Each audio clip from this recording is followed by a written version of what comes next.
सभी को नमस्ते। आज की इस वीडियो में हम बात करेंगे कक्षा 10 के सामाजिक विज्ञान के इतिहास से जुड़ी हुई पुस्तक भारत और समकालीन विश्व भाग 2, इसका द्वितीय खंड, जिसके अंदर बात आती है जीविका, अर्थव्यवस्था और समाजों की। इसका जो पहला लेसन है ग्लोबलाइजेशन से जुड़ा हुआ, यानी भूमंडलीकरण से। भूमंडलीकरण के ऊपर हमने पहले भी वीडियो डाल दिया था। अब बहुत सारे वीडियो हम इस क्लास के डाल चुके हैं, वो भी आप देखते रहें। तो इस वीडियो के अंदर हम ग्लोबलाइजेशन को स्पेशली समझेंगे 19वीं शताब्दी यानी 1815 से 1914 के दरमियान किस प्रकार से चेंजिंग आ रहे हैं। तो वीडियो प्रारंभ करें उससे पहले निवेदन है कि जो भी नए हैं साथी या स्टूडेंट वो चैनल को सब्सक्राइब कर लें और सभी संबंधित स्टूडेंट तक इसको भेजते रहें और अपना अमूल्य सुझाव जरूर डालें। तो हम जैसे टॉपिक के अंदर क्लियर है, 19वीं शताब्दी के अंदर ग्लोबलाइजेशन की घटनाएं किस प्रकार से घट रही है। तो सभी को पता है कि 19वीं सदी के अंदर दुनिया में बहुत तेजी से बदलाव आ रहे थे, आर्थिक, राजनीतिक, सामाजिक, सांस्कृतिक और तकनीकी, यानी हर एक घटना के द्वारा इस प्रकार से चेंजिंग आए कि पूरे वर्ल्ड के अंदर एकदम काया पलट हो गई। विदेशी संबंध भी एक नए ढर्रे के अंदर ढाले जा रहे थे। और अर्थशास्त्रियों ने तो जो वर्ल्ड के अंदर इकोनॉमिक एक्सचेंज यानी आर्थिक विनिमय की जो बात करी, तो उसमें बताया कि 3 तरह के मेजर बड़े जो प्रवाह चल रहे थे, गतियां चल रही थी, मूवमेंट्स चल रहे थे। तो इन तीनों के अंदर मेन जो बात आती है वो सबसे पहले व्यापार की। तो व्यापार किस प्रकार से एक जगह से दूसरी जगह फैल रहा था, एक देश से दूसरी देश में जा रहा था। पहले कपड़ा और गेहूं इसके ऊपर रिलेटेड था, बाद में दूसरी चीजें भी आ गई। दूसरा जो प्रवाह चल रहा था वो श्रम का, यानी लोग बाग एक जगह से दूसरी जगह जा रहे थे और उसके साथ साथ पूंजी भी जा रही थी साथ साथ में। तो ये 3 चीज जो हैं इस पूरे वीडियो के अंदर, इन तीनों का सामंजस्य जो हम समझते रहेंगे।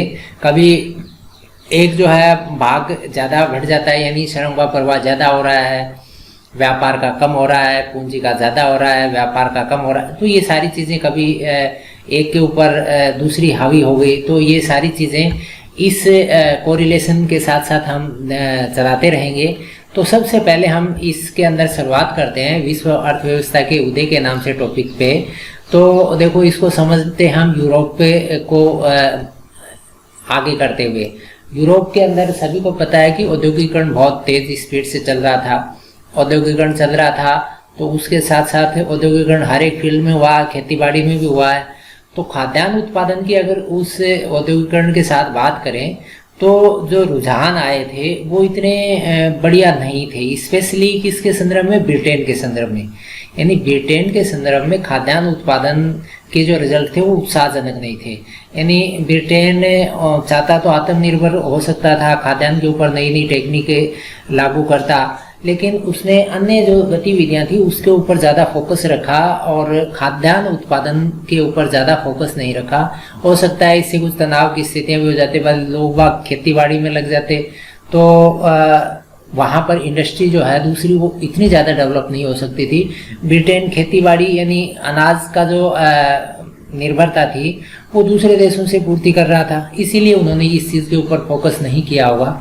तो देखो, एक यहाँ बताया भी है कि उस दौर के अंदर ब्रिटेन की आबादी बहुत तेज़ी से बढ़ रही थी और देश के अंदर भोजन की मांग बढ़ रही थी। शहरों के अंदर भी बहुत सारे उद्योग वगैरह इस गति से बढ़ रहे थे कि कृषि उत्पादों की मांग बहुत ज़्यादा होने लगी। जो बड़े भूस्वामी थे उनका सरकार के ऊपर दबाव था कि जो बाहर से आप सामान मंगाते हो, यानी जो आप खाद्यान्न मंगाते हो, स्पेशली मक्का, इसके ऊपर आप कुछ पाबंदियां लगाएं। तो सरकार ने क्या किया कि नियम बनाया, कॉर्न लॉ बना दिया। अब कॉर्न लॉ से बाहर से मक्का जब आ रही थी उसके ऊपर टैक्स ज़्यादा लगाने से लोकल जो वहाँ के फार्मर थे उनको ज़्यादा बेनिफिट हुआ, लेकिन इससे क्या हुआ, उद्योगपति और शहरी बासिंदे इनको बड़ी तकलीफ हुई। उन्होंने कहा कि ये सब बंद करो, कॉर्न लॉ बंद करवा दिया। तो कुल मिला के बात यहाँ पर यही है कि खेती वहाँ पर कम हो रही थी, दूसरी जगह ज़्यादा हो रही थी। तो दूसरी जगह से वो खेती के जो प्रोडक्ट थे वो ब्रिटेन की तरफ आने शुरू हो गए। तो जब वो आने शुरू हो गए तो उनके साथ साथ और दूसरी चीज़ें भी आई हैं। तो किसानों की देखो ब्रिटेन के अंदर हालत थोड़ी सी नाजुक हो गई। अब इस नाजुक हालत के अंदर क्या हुआ कि बहुत सारे लोग बेरोजगार भी हुए, गांव उजड़ गए, शहरों की तरफ लोगों का पलायन हुआ। और इस पलायन के कई सकारात्मक अर्थ भी ब्रिटेन के अंदर आए और हो सकता है कि ब्रिटेन की यही जो चाल थी, इस वजह से आज ब्रिटेन जो है बहुत एडवांस कंट्री के अंदर उस समय भी था और आज भी है। तो ब्रिटेन के अंदर जो खाद्यान्न की क्राइसिस यानी खाद्यान्न की संकट था, उस संकट को दूर करने के लिए बाहर के देशों ने ब्रिटेन में बहुत अनाज भेजना शुरू कर दिया। यानी देखो, पूर्वी यूरोप, रूस, अमेरिका, ऑस्ट्रेलिया, दुनिया के हर हिस्से में ब्रिटेन का पेट भरने के लिए ज़मीनों को साफ करके खेती की जाने लगी। वहाँ से क्या है, खेती करके और जो प्रोडक्ट था वो ब्रिटेन भेजने लगे। तो कुल मिला के क्या हुआ कि व्यापार का जो है प्रभाव बहुत स्पीडली बढ़ा। और उसके लिए क्या हुआ, बंदरगाह बने, रेलवे बनी, क्योंकि जैसे ऑस्ट्रेलिया बहुत बड़ा था, इंडिया बहुत बड़ा था, तो इनसे जो भी प्रोडक्ट थे उनको बंदरगाहों तक ले जाना, फिर वहाँ से जहाज़ों के अंदर लद के वो ब्रिटेन तक जाएगा। तो कुल मिला के बंदरगाह वगैरह इनका विकास हुआ, रेलवे की भी जरूरत पड़ी और नई गोदियाँ बनाई गई, पुरानी गोदियों को और जो बड़ा चौड़ा किया गया। तो कुल मिला के क्या हुआ कि एक नया ट्रेंड प्रारंभ हो गया। यानी लोग बाग एक जगह से दूसरी जगह जाके बसने लगे, वहाँ घर बना लिया, बस्तियाँ बना ली, और इसके साथ साथ पूंजी और श्रम, ये इनकी भी जरूरत पड़ी। ये धंधा जब शुरू होगा तो इनके साथ साथ इसकी भी जरूरत पड़ेगी। बहुत सारे फाइनेंशियल सेंटर भी स्थापित हो गए, वहाँ से पूंजी एक जगह से दूसरी जगह ट्रांसफर, यानी जो आज बैंकिंग सिस्टम है उसकी शुरुआत की बातें हैं। और मजदूर जो है एक जगह से दूसरी जगह जाने प्रारंभ हो गए। यानी मजदूरों की जैसे बताया, अमेरिका और ऑस्ट्रेलिया जैसे जिन स्थानों में मजदूरों की कमी थी, वहाँ लोगों को ले जाकर बसाया जाने लगा, यानी श्रम का प्रभाव प्रारंभ हो गया। अब ऑस्ट्रेलिया में जमीन तो बहुत थी लेकिन मजदूर नहीं थे, तो मजदूरों को अफ्रीका से, एशिया से, इनसे ले जाके वहाँ पर शिफ्ट किया कि आप यहाँ पर खेती करें और प्रोडक्ट को है ब्रिटेन भेजना है।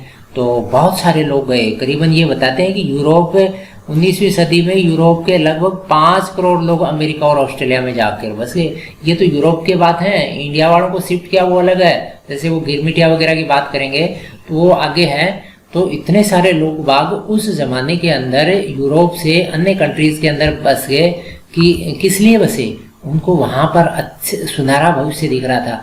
देखो ये चित्र दिखा रखे हैं किस प्रकार से जहाज में चढ़ने का इंतजार कर रहे हैं। ये किसी दूसरे देश में जाके वहाँ कोई धंधा पानी करेंगे, क्योंकि इनके खुद के देश के अंदर स्थितियाँ जो है थोड़ी सी विकट होती जा रही थी। तो यहाँ पर क्लियर किया गया है कि उन जगहों पे जाके इन्होंने क्या किया, वहाँ पर इन्होंने खेती बाड़ी प्रारंभ की, अन्य जो प्रोडक्शन, अन्य खनिजों के उत्पादन के ऊपर भी ध्यान दिया, उनको सर्च किया।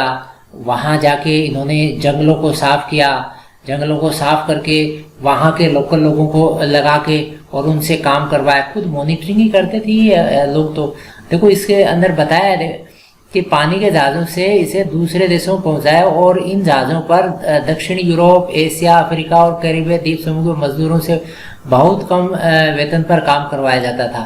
यानी ये जब लोग उन देशों के अंदर गए, यूरोप के जो लोग जैसे अमेरिका गए, ऑस्ट्रेलिया गए, तो वहाँ के लोकल थे, उन लोकल्स को इन्होंने दबा के उनसे बहुत कम मजदूरी पे काम करवाया और वो जो बेनिफिट था वो सारा खुद के पास। उनको तो एक सिर्फ इन दास के रूप में वो रखते थे। और इसका एक एग्जाम्पल यहाँ पर भी बताया, जैसे पंजाब की बात करेंगे, पंजाब इंडिया का पंजाब और वर्तमान पाकिस्तान का पंजाब, जो दोनों को मिला के यहाँ पर जो ज़मीन थी वो ज़्यादा उस समय उपजाऊ नहीं थी, अर्ध रेगिस्तानी थी। और इसको प्रति ज़मीन को उपजाऊ बनाने के लिए नहरों का जाल बिछाया। ये आज काम में आ रहा है, उस जमाने में अंग्रेजों ने बिछाए थे जाल नहरों के, लेकिन आज काम में आ रहा है। और वहाँ पर क्या किया, गेहूं और कपास की खेती पे विशेष फोकस रखा और इनके पास में लोगों को बसा दिया। तो वो जो कॉलोनियाँ बसी वो कैनाल कॉलोनी, नहर बस्ती, आज भी शहरों के अंदर यानी पंजाब और हरियाणा के जो शहर हैं उनके अंदर कैनाल कॉलोनी बहुत सारी हैं। तो ये कैनाल कॉलोनियाँ उसी कॉन्सेप्ट पे पहले बसी हुई थी, आजकल ये और विस्तृत होगी। यानी वो स्पेशली नहरों के किनारे उन लोगों को बसाया था। और ये तो होगी बात खाद्यान्न से रिलेटेड। अब हम बात कर लेते हैं तकनीकी का प्रवाह किस प्रकार से रहा। तो जैसे बताया है, रेलवे, भाप के जहाज, टेलीग्राफ, ये सब तकनीकी बदलाव जरूरी थे। और इनके साथ साथ क्या हुआ, ये जो बदलाव आए इसके बाद में एकदम ऐसे परिवर्तन आ गए कि सारी चीज़ें बड़ी इजी होने लगी। जो काम बहुत समय लेता था वो कम समय में होने लगा। और औपनिवेशीकरण जो चला था, और उस उपनिवेशीकरण के अंदर ये तकनीकी बहुत महत्वपूर्ण रही। और बताया है कि औपनिवेशीकरण के कारण यातायात और परिवहन के साधनों में भारी सुधार किए गए, क्योंकि उनको एक जगह से दूसरी जगह पर फौज शिफ्ट करनी थी, सामान शिफ्ट करना था, तो इनके लिए ज़रूरी था ये तकनीकी को शामिल करना। यानी इस ज़माने में क्या हुआ, देखो तेज़ चलने वाली रेलगाड़ियाँ बन गई, बोगियों का भार कम हुआ, जलपोतों का आकार बढ़ा, यानी जो समुद्री जहाज थे वो बड़े बड़े बनाने लगे, और खेतों से दूर दूर के बाज़ारों में कम लागत और ज़्यादा आसानी से पहुंचाने के लिए जो भी टेक्निक ज़रूरी थी वो लागू करनी पड़ी। अब ये देखो एक एग्जाम्पल और समझाया कि किस प्रकार से सामान की शिफ्टिंग की जा रही है, और उसके अंदर एग्जाम्पल बताया मांस का। तो मांस को पहले क्या करते थे, यानी पूरे जानवर, यानी जिंदा जानवर के रूप में शिफ्ट भेजा जाता था, यानी एशिया से, अफ्रीका से, ऑस्ट्रेलिया से, अमेरिका से, इससे पूरे जिंदा जानवर को ही यूरोप के अंदर भेजा जाता था। तो जिंदा जानवर को भेजेंगे तो उससे क्या है कि बहुत यानी समस्याएं थी, वो रास्ते में मर भी जाते थे, बीमार पड़ जाते थे। तो इस समस्या से क्या हुआ कि बेनिफिट कम हो रहा था, खर्चा ज़्यादा लग रहा था। तो बाद में क्या हुआ, धीरे धीरे टेक्नोलॉजी, हम बात किसकी कर रहे हैं, तकनीकी, रेफ्रिजरेशन टेक्निक आ गई। तो रेफ्रिजरेशन टेक्निक आने के बाद में क्या हुआ कि पूरे जानवर के बजाय सिर्फ मांस को ही शिफ्ट करना पड़ता था। तो मांस को शिफ्ट करने से क्या हुआ कि वो खराब नहीं होता था, कम स्पेस लेता था। साथ साथ में क्या हुआ कि जब ये मांस यूरोप के कंट्रीज़ के अंदर पहुंचने लगा तो ये क्या हुआ, सस्ता हो गया, ज़्यादा महंगा भी नहीं रहा। तो इससे क्या हुआ, वहाँ के लोगों को खाना अच्छा मिलने लगा। पहले तो वो आलू और ब्रेड के ऊपर ही डिपेंड थे, अब इनको खाना यानी खुराक के अंदर क्या मिलने लगा, इनको यानी जो गरीब लोग थे उनको मांस भी मिलने लगा। इनकी दिनचर्या अच्छी हो गई, सेहत अच्छी हो गई। तो कुल मिला के क्या हुआ, जीवन स्थिति में सुधार हो गया, शांति स्थापित हो गई। तो अब इनके मंसूबे बढ़ गए, अब हमको जो भी ऐसे गरीब कंट्री हैं इनके ऊपर कब्जा कर लेना चाहिए। दूसरे देशों में साम्राज्यवादी मंसूबों को समर्थन मिलने लगा। जब भरपेट खाने लग जाएंगे, अच्छा खाने लग जाएंगे, शांति वहाँ कायम हो जाएगी, वो संपन्न हो जाएंगे, तब उनके दिमाग में ये आएगी कि किसी दूसरे पे कब्जा कर लें। तो आखिरकार क्या हुआ, उपनिवेशवाद जो है वो बढ़ने लगा। तो ये जो चीज़ थी, इससे आप क्या समझे कि किस प्रकार से जैसे खाद्यान्न के साथ साथ यानी इकोनॉमिक चेंजेस आए हैं, और उसके साथ साथ अब हमने देखा कि किस प्रकार से तकनीकी जो है उसके द्वारा यानी एक जगह से दूसरी जगह चीज़ें शिफ्ट हुई हैं और उसके रिजल्ट्स क्या रहे हैं। अब हम बात कर लेते हैं 19वीं सदी के आखिर में उपनिवेशवाद। जब ये सारी चीज़ें होने लगी तो क्लियर है कि इनके अंदर यानी दूसरे के ऊपर तानाशाह होना ये इनके स्वभाव में आ गया। यानी 19वीं सदी के आखिर के दशकों में यूरोपियों की विजयों से बहुत सारे कष्टदायक आर्थिक, सामाजिक और पारिस्थितिकी परिवर्तन आए और औपनिवेशिक समाजों की को विश्व अर्थव्यवस्था में समाहित कर लिया गया। यानी ये एक ट्रेंड सा की चल पड़ा कि अब विश्व के जो कमज़ोर देश हैं उनके ऊपर कोई दूसरा ही राज करेगा। देखो ये चित्र दे रखा है, ये अफ्रीका का चित्र है। इस चित्र को देखने के बाद में ये क्लियर हो जाता है कि किस प्रकार से यूरोप के कंट्रीज़ ने यानी एक स्केल डाल के, हम जैसे फुट्टा रखते हैं ना अपने सीधी लाइन खींचने वाला स्केल, वैसे लाइन खींच ली अफ्रीका के अंदर इन्होंने कि यहाँ तक की सीमा मेरी, यहाँ तक की सीमा मेरी। और इसके लिए एक मीटिंग करी इन्होंने। कहाँ पर मीटिंग करी? बर्लिन में 1885 में मीटिंग करी। और उस किन लोगों ने मीटिंग करी? ये यूरोप के ताकतवर लोगों ने मीटिंग करी 1885 में बर्लिन में। और उस मीटिंग में अफ्रीका को बांट लिया, पूरे अफ्रीका को बांट लिया। देखो इस चित्र में क्लियर हो रहा है, ये जो कंट्री आज हैं इन सबको उस जमाने में बांट लिया था। ब्रिटेन है, फ्रांस है, बेल्जियम है, जर्मनी है, बाद में संयुक्त राज्य अमेरिका भी आ गया था। और भी जो दूसरे कंट्री थे, करीबन सभी कंट्रीज ने अफ्रीका के अंदर अपने जो है उपनिवेश स्थापित किए। तो ये कब आया, इसके पीछे की जो बातें हमने सारी समझ ली थी। तो कुल मिला के क्या हुआ, इसके सारे विश्व के अंदर अब ये उपनिवेशवाद का एक नया ट्रेंड जो है, देखो एक ये चित्र दिखा रहे हैं, इस चित्र के अंदर आप ये देखना, ये यूरोपीय लोग हैं और ये वहाँ के लोकल लोग हैं। ये अफ्रीकी लोगों को दिखा रखा है, इनको हाथ में बंदूक भी दे रखी है। अब ये बंदूक इनके पास तो नहीं थी, ये जो यूरोप से लोग आए थे इन्होंने इनको बंदूक दे दी। ये घटना बता रहे हैं मध्य अफ्रीका में सर हेनरी मॉर्टन स्टैनली के। ये एक पत्रकार, खोजी पत्रकार थे। ये यहाँ यानी किसी मिशनरी, इसने बताया कि लिंग्विस्टन नामक मिशनरी की खोज करने के लिए भेजा गया था और इसके पास हथियार वगैरह जो भी थे, इनके साथ लोकल हथियारों को लोकल लोगों को भी दिया और खुद रहे साथ में, सभी जगहों को देखा, उनकी स्थितियों की जांच पड़ताल करी, उनके नक्शे बनाए। ये सारी चीज़ें जब वहाँ लेके गया, ये बाद में पता लग गया कि जानकारियाँ प्राप्त हो गई कि यहाँ नदी है, यहाँ पर ऐसी ऐसी चीज़ें मिलती हैं, यहाँ तो बहुत अच्छे खनिज हैं, तो हमको वहाँ जाना चाहिए। ये जो मिशनरीज के रूप में लोग आए थे, इन्होंने जाके पूरी रिपोर्ट जो है उन लोगों को जी, राजा महाराजाओं को दी। बाद में उन्होंने इनके ऊपर कब्जा प्रारंभ कर दिया। तो इस चित्र का मकसद यहाँ पर दिखाने का यही है कि किस प्रकार से प्रारंभ के अंदर जो घटनाएं घटी और उनका रिजल्ट क्या आया था। इसके बाद में बात आती है इसी से रिलेटेड, यानी ग्लोबलाइजेशन के साथ साथ में एक बीमारी मेवेसी प्लेग, रिंडर पेस्ट, मेवेसियों के अंदर एक बीमारी आई। कहाँ पर आई? ये अफ्रीका के अंदर आई थी। और इस बीमारी का मैं एक पूरा जो है डिटेल जो है उसको शॉर्ट के अंदर बता दूं कि वहाँ पर जो लोग बाग काम करते थे, यानी अफ्रीका के अंदर, अफ्रीका के जो लोग थे वो किसके ऊपर डिपेंड थे? जमीन और पशुओं के ऊपर डिपेंड थे। इनके पास जमीन है और पशु है, बस ये सफिशिएंट है। अब वहाँ पर जैसे ये अब यूरोपियन लोग गए तो इन लोगों के पास काम कौन करेगा? क्योंकि अफ्रीकन लोग तो काम करते नहीं थे। यानी इन लोगों के यहाँ काम करवाने वाले किनके, यानी यूरोपीय लोगों के यहाँ काम करने के लिए अफ्रीकी लोग जो है वो राजी नहीं होते थे।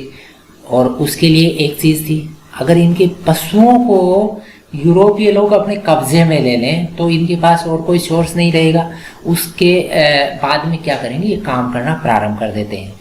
तो इस स्थिति के अंदर ये बीमारी बहुत काम में आती है। अब ये बीमारी हुई कैसे?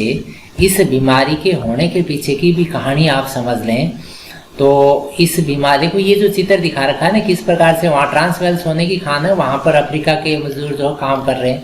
पहले तो काम करते ही नहीं थे अफ्रीका के लोग उनके यहाँ, क्योंकि वो तो खेती करते थे, पशु पालते थे बस, उसके अलावा। तो इन लोगों ने क्या किया, यानी यूरोप के जो लोग थे, इन्होंने एक तो मेन काम किया कि काश्तकारी कानून में बदलाव कर दिया। उत्तराधिकारी जो कानून था उसमें बदलाव कर दिया कि परिवार के एक ही मेंबर के नाम जमीन बनेगी। अब परिवार के अंदर 5 व्यक्ति, एक के नाम ही जमीन यानी पैतृक संपत्ति जो जाएगी, तो बाकी 4 आदमी बेरोजगार हो गए। वो लोग क्या काम करेंगे? यूरोपीय के यहाँ मजदूरी करेंगे। जो मजदूरी करते थे उनको खुलेआम घूमने पर पाबंदी लगा दी। तो ये एक नया ट्रेंड था। ऐसी पाबंदियां अब यहाँ पर चाय बागानों में आज भी चलती हैं।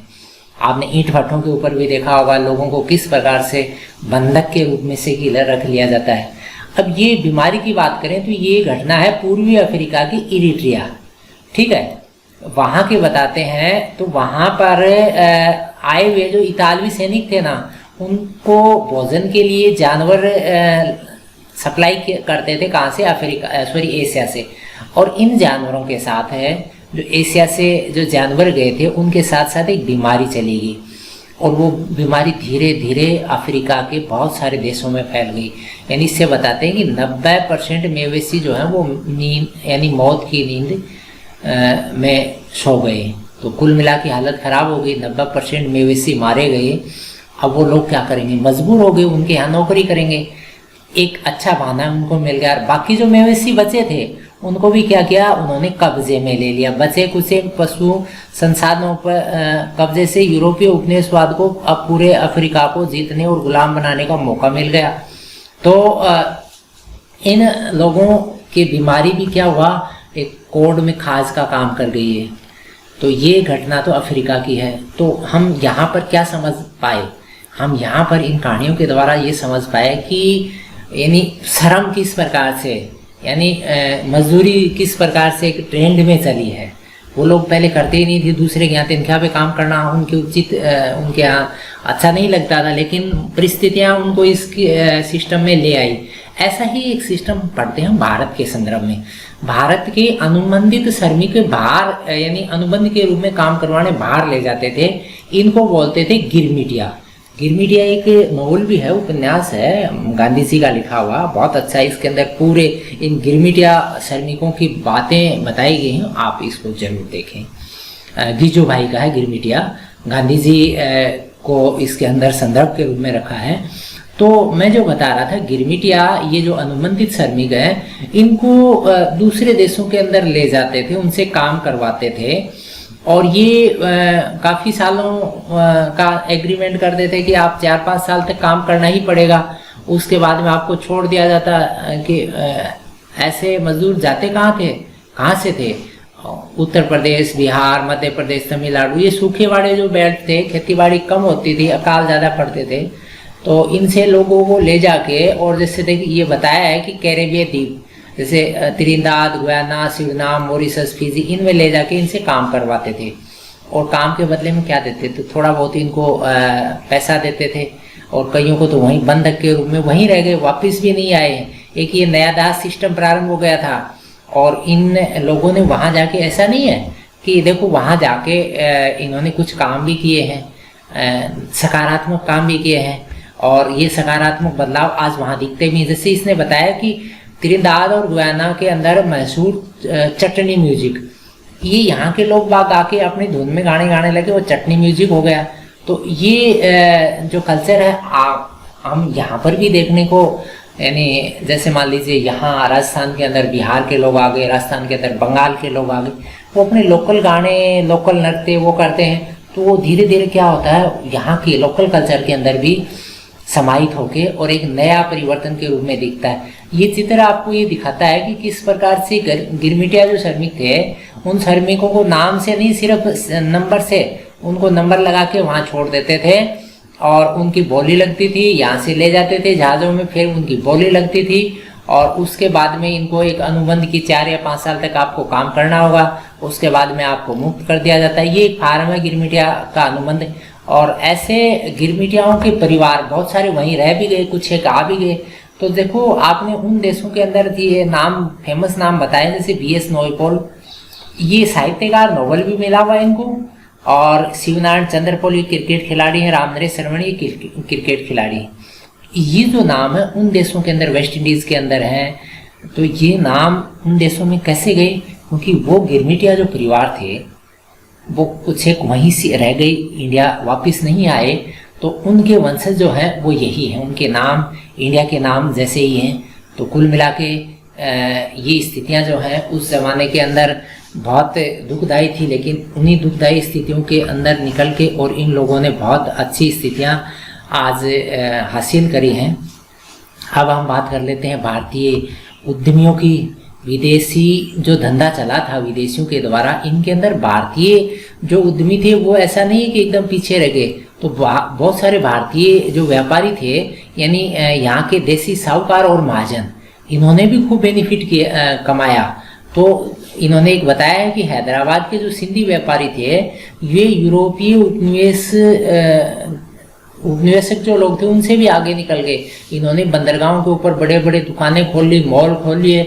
उनको पता था कि यहाँ से ही लोग आते जाते हैं, यहाँ पर अपना धंधा प्रारंभ करते हैं। तो इनका धंधा इतना फला फूला कि इन्होंने बड़े बड़े जहाज़ भी खरीद लिए। ये उन जहाज़ों के अंदर क्या है कि लोगों को आना जाना की फैसिलिटियाँ, उनको यानी वित्तीय संसाधन मुहैया करवाना, यानी एक बैंकर के रूप में, निजी बैंकर के रूप में काम प्रारंभ कर दिया। तो ये कुल मिला के क्या हम समझना चाह रहे हैं कि इकोनॉमी किस प्रकार से एक जगह से दूसरी जगह शिफ्ट हुई थी।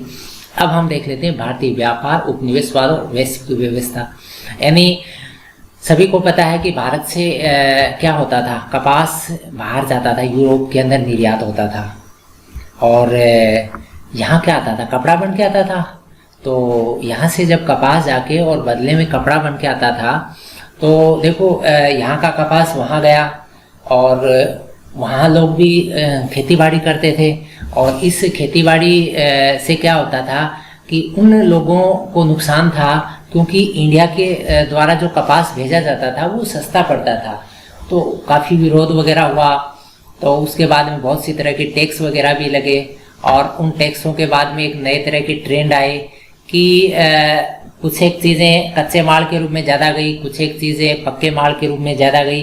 तो कुल मिला के आपको इतना ही समझना है कि इन सारी चीज़ों के अंदर लास्ट जो रिजल्ट आया वो कच्चा माल जो है उसका निर्यात बढ़ता है, कच्चा माल का निर्यात बहुत ज़्यादा बढ़ जाता है। और ये निर्यात बढ़ के बताते हैं कि लास्ट में देखो बताया कि 1812 से 71 के बीच कच्चे कपास का निर्यात 5% से बढ़कर 35% हो जाता है। तो ये बहुत अच्छे ट्रेंड थे बाद में।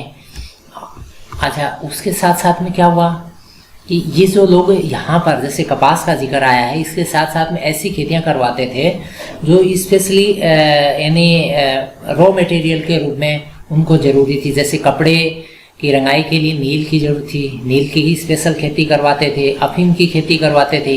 अफीम कहाँ भेजते थे?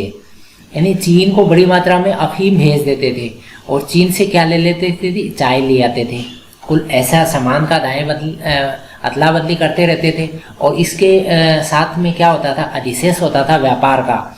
ब्रिटेन हमेशा व्यापार अधिशेष में, चाहे वो इंडिया से हो चाहे चीन से हो, और उस अधिशेष यानी यहाँ से अफीम जो भेजी और बदले में वहाँ से चाय मंगाई, तो अफीम की वैल्यू ज़्यादा ही रहेगी, चाय की कम ही रही। तो इससे हर एक फील्ड के अंदर यूरोपीय लोगों ने बेनिफिट रखा, और यही बेनिफिट व्यापार अधिशेष के रूप में चला।